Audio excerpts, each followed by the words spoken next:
राजे, तुम्ही भवानीबाईंना वचन दिलं.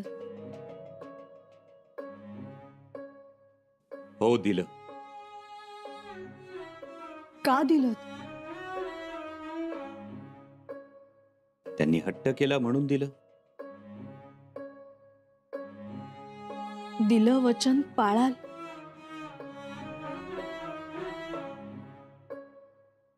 आजवर कधी आम्ही वचन पाळलं नाही. तुम्ही सांगा. तुम्ही वचन पाळलं तेव्हा परिस्थिती तुमच्या कह्यात होती, परंतु आता परिस्थिती वेगळी आहे. कबूल आहे येसू, पण तुम्ही वचन द्यायला नको होतं. येसू, अहो आमच्या लाडक्या लेकीनं आमच्याकडं मागून मागून मागितलं काय? तर वचन. सासरी जाताना आमच्या मेण्याला खांदा द्या म्हणून. येसू बाप भोईच असतो. लेकीच्या सुखाचा मेणा त्याच्या खांद्यावर असतो. हो राजे, पण हे सोपं नाही. अवघड असलं तरी अशक्यही नाही. तुम्ही भवानीबाईंना वचन द्यायला नको होतं. येसू, आम्ही कुणाला नाही म्हणतो का कधी? मग ही तर लेक, पोटचा गोळा. का आणि कसं नाही म्हणावं? राजे, तुम्ही उद्या वेळेत आला नाहीत तर मग रायगडाच्या चारही कोपऱ्यांवरून धावतील भवानीबाई.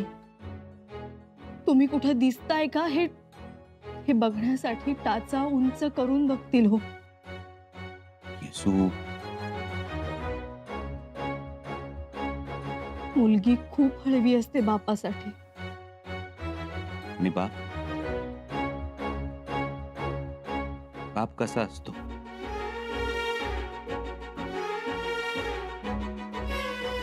बापही हळवाच असतो.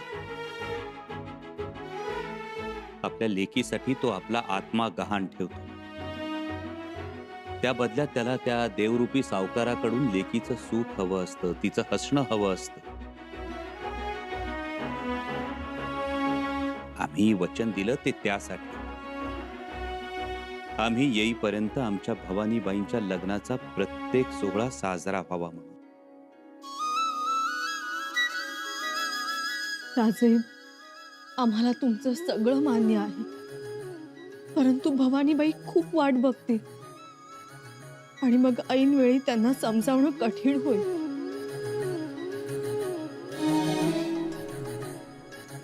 आम्ही वेळेत येण्याची कोशिश करू. राजे, आम्ही अजूनही म्हणतोय त्यांना समजावून सांगा, खुलासा करा. नाही येसू, आम्ही शब्द दिलाय त्यांना. मग आम्ही आत्ता जाऊन भवानीबाईंना जाब विचारतो. कोणाच्या परवानगीने शब्द घेतला? नाही, मुळीच नाही. येसू, एक गोष्ट लक्षात ठेव.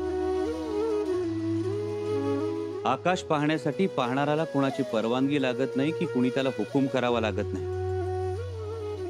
तसंच बापाकडे हट्ट करण्यासाठी लेकीला कुणाची परवानगी लागत नाही. हो, अधिकार असतो तिचा. त्यामुळं तुम्ही भवानीबाईंना काही म्हणू नका की काही विचारू नका. आता लेकीचे हात पिवळे होतील आपल्या. राजे,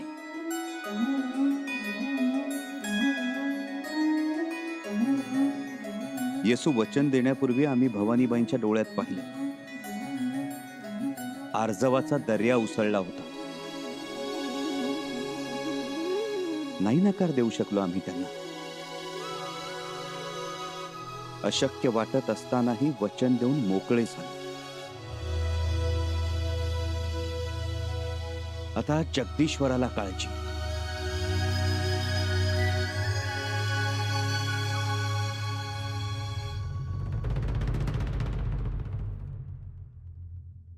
एक वेगळाच पेच उभा राहिलाय. त्यांनी मनी नसता. हो ना, राजांनी वचन का दिलं असेल काहीच कळलं नाही. आता ते वचन कसं पाळणार? का आपली लहान लेकराची समजी घातली? नाही नाही, अशी कशी समजी घालतील? आणि समजा घातली तरी उद्या भवानीबाई वाट पाहतील. त्यांच्या कोळ्या मनावर आघात होईल त्याचं काय? तेही आहेच. भवानीबाईंच्या आयुष्यभर लक्षात राहील ही गोष्ट. हो, म्हणूनच म्हणालो की हा पेच उभा राहिलाय. थोडक्यात राणपूरची मोहीम आणि लग्नाची मोहीम या दोन्ही आघाड्या आपल्याला सांभाळाव्या लागणार आहेत. माफ करा, पण आत्ता तरी अवघड वाटतंय. अवघड आहे, पण करावं तर लागणारच. हो, कसं करणार कविराज? कसं करणार ते मला माहित नाही, पण जे होईल ते होईल. पण बुराणपुरातून राजांना सुखरूप लग्नाच्या मांडवात आणण्याची जबाबदारी आपल्यावर आहे. खरंय. आणि त्याकरता आपलं नियोजनही व्यवस्थित असायला हवं. नियोजन आणि नशिबाची साथ, या दोन्ही गोष्टी जुळल्या ना तर काहीच अवघड नाही. नशीब नेहमी धाडसाला साथ देतं आणि धाडस आपल्या रक्तात आहे. ते तर आहेच, पण आपण चाललोय वाघाच्या गुहेत. आत शिरून त्याच्यावर झडप घालून त्याला ठार करायचं, आणि बाहेर उभे असणारे 5 लाखांची फौज. आणि त्यानंतर भवानीबाईंच्या पाठवणीलाही यायचं, त्यांच्या मेण्याला खांदाही द्यायचा. अवघड आहे. अवघड आहे, अशक्य नाही. माँ चंडीचा आशीर्वाद आहे. जय माँ चंडी.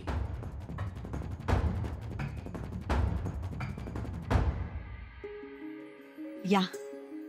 किती वेळ लागला? ओली हळद आणि कापड आणलंय. हळद अजून हवी होती, आम्ही काढून ठेवली होती. असू द्या, आता तो कपडा त्या हळदीत भिजवा आणि पिवळा करा. जी.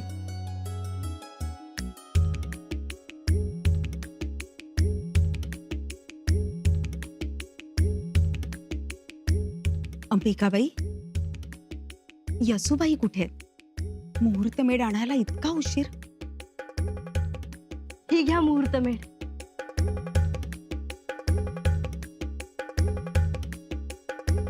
घ्या.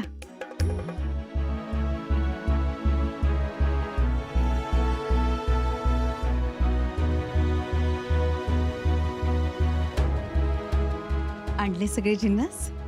जी मातोश्री. आता हे सगळे या पिवळ्या कापडात बांधायचं ना? हो.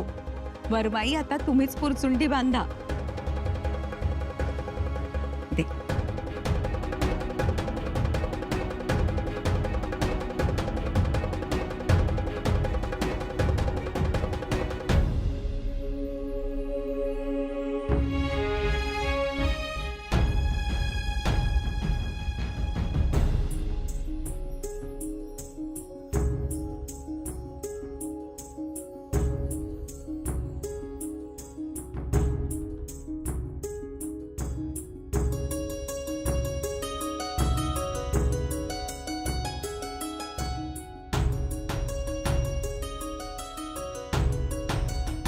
या.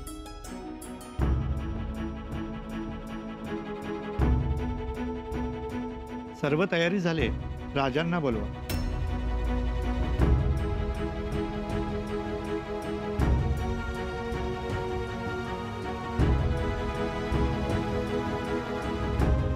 राजे दादासाहेब कुठे आहेत?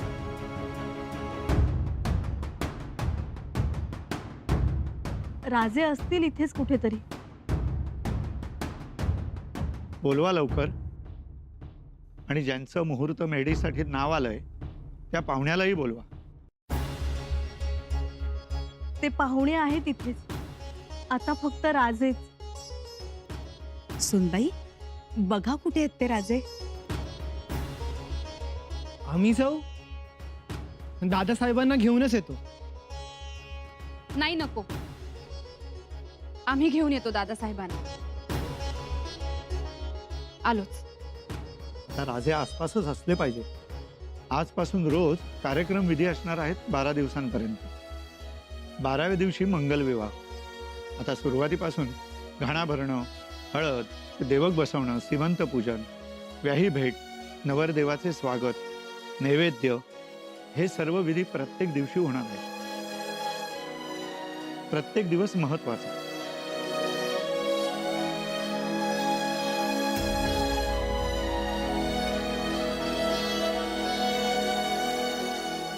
हे महाचंडी, एवढे विधी, देवक पूजन, नैवेद्य, पूजा, आगत स्वागत, तेही राजांच्या हजेरीत. कैसा होगा सब? कठीण काम आहे.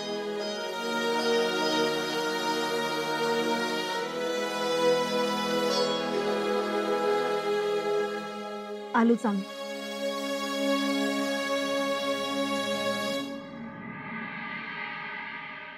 महाराज, औरंगजेबाच्या छावणीत चुळबुळ चालली आहे. म्हणजे एकाच वेळी अनेक गोष्टी चालल्यात. आपल्या इथं राहणारी दऱ्याखोऱ्यातली माणसं, डोंगर दऱ्यातल्या चोर वाटा माहीत असलेली माणसं त्यांनी पळवून आणल्यात. काही जणांना आमिष दाखवून बोलवलंय. याचा अर्थ तो स्वराज्यात उतरण्याच्या वाटा निश्चित करतोय महाराज. होय, शक्यतो सगळी माहिती घेतली जाते.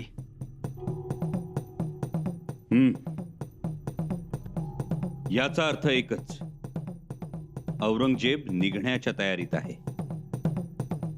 होय महाराज, औरंगजेब बुरानपूर सोडणार. म्हणजे आमचा अंदाज खरा ठरला तर. होय महाराज, आणि बुराणपुरात जाण्याचा आपला निर्णयही आता मला योग्यच वाटतोय. बहिर्जी काका, लवकर म्हणजे किती लवकर निघेल तो? तापी माईचं पाणी थोडं वसरलं आणि त्याच्या सैनिकांना सहजपणे नदी वलंडता आली की निघणार तो.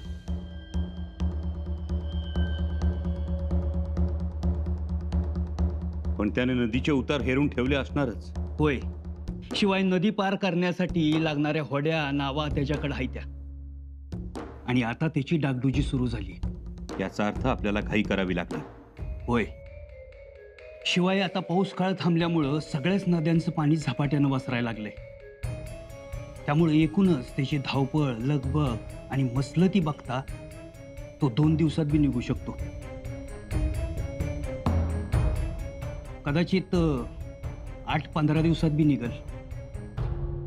त्याला म्हणाव तेवढी तसदी होऊ देणार नाही तुला.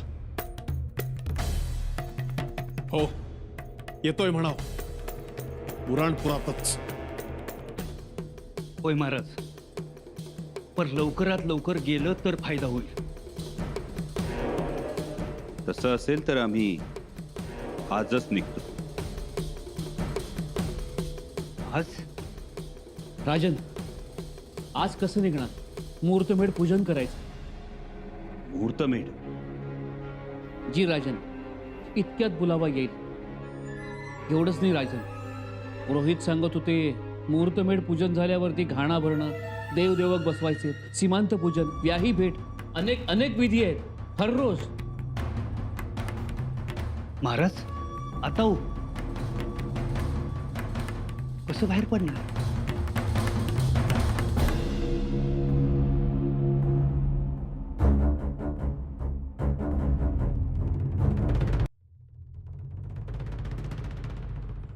बत्ताशीबाई,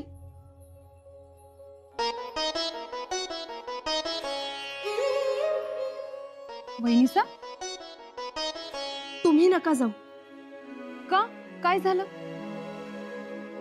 राजे तुम्हाला सापडणं मुश्किल. असं काही नाही, उलट त्यांचा माग आम्हाला लगेच कळतो. हो, महालीत नाहीत ना दादासाहेब? हो, याचा अर्थ ते मसलतीत आहेत. हो बत्ताशीबाई, राजे मसलतीत आहेत. परंतु तुम्हाला कसं ठाऊक? अहो, बहिर्जी काकांना पाहिलं होतं, तेव्हाच ताडलं की आज मसलत असणार म्हणून.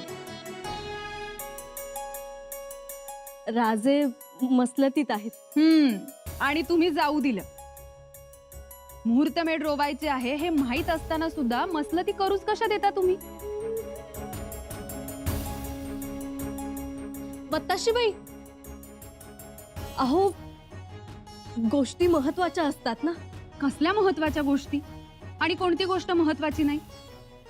मसलत महत्वाची, लढाई महत्वाची, राजकारण महत्वाचं असलंच पाहिजे. पण लेकीचं लग्न महत्वाचं नाही का? लग्न तर महत्वाचं आहेच की, पण म्हणावं मसलत महत्वाची आहे.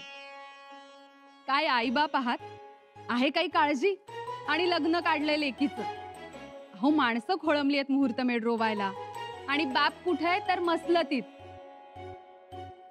तुम्हाला माहितीये खरं तर लेकीच्या लग्नात बाप सगळ्यात आधी हजर असतो, सगळ्यांना मामा काका म्हणत आर्जव करतो. आणि इथे बघा काळजी नसल्यासारखं चाललंय सगळं. नाही हो, तसं काही नाही, पण काहीतरी महत्वाचंच असेल ना. आणि बायको ही अशी नवऱ्याला पाठीशी घालणारी. आलोच दादासाहेबांना घेऊन.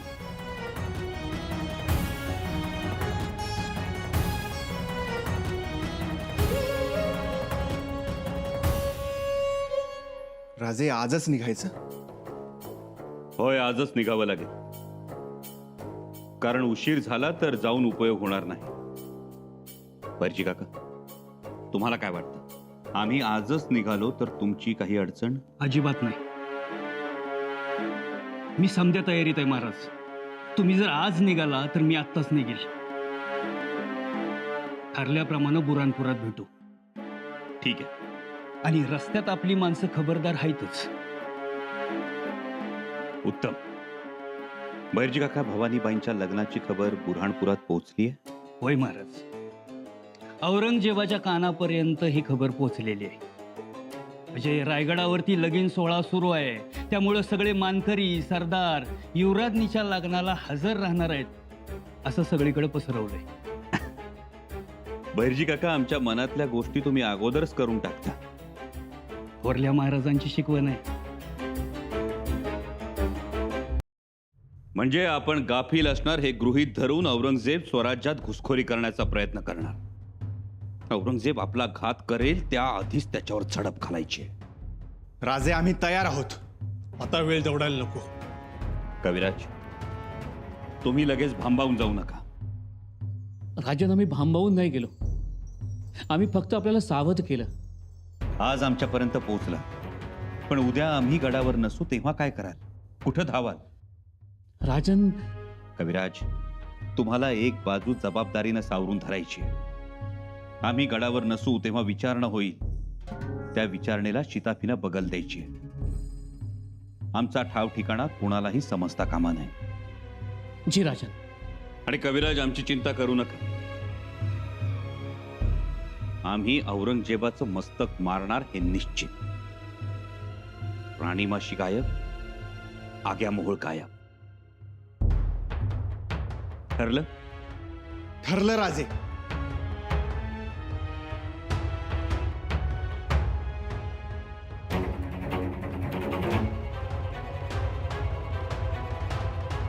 उचला भंडारा. दादासाहेब,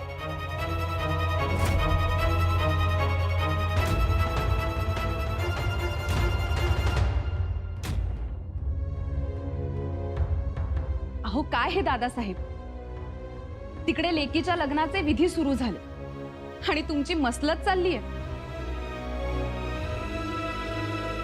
कसली मसलत सुरू आहे?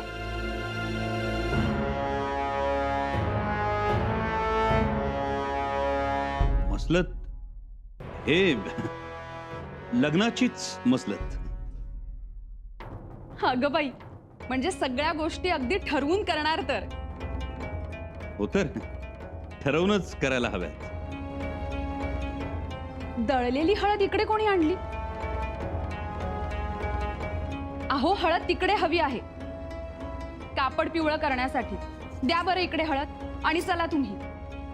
हे हळदच घेऊन निघणार होतो, तेवढ्यात आपण आला. बरं, चला लवकर, पुरोहित वाट बघत आहेत. मुहूर्तमेढ रोवायचे आहे. चला.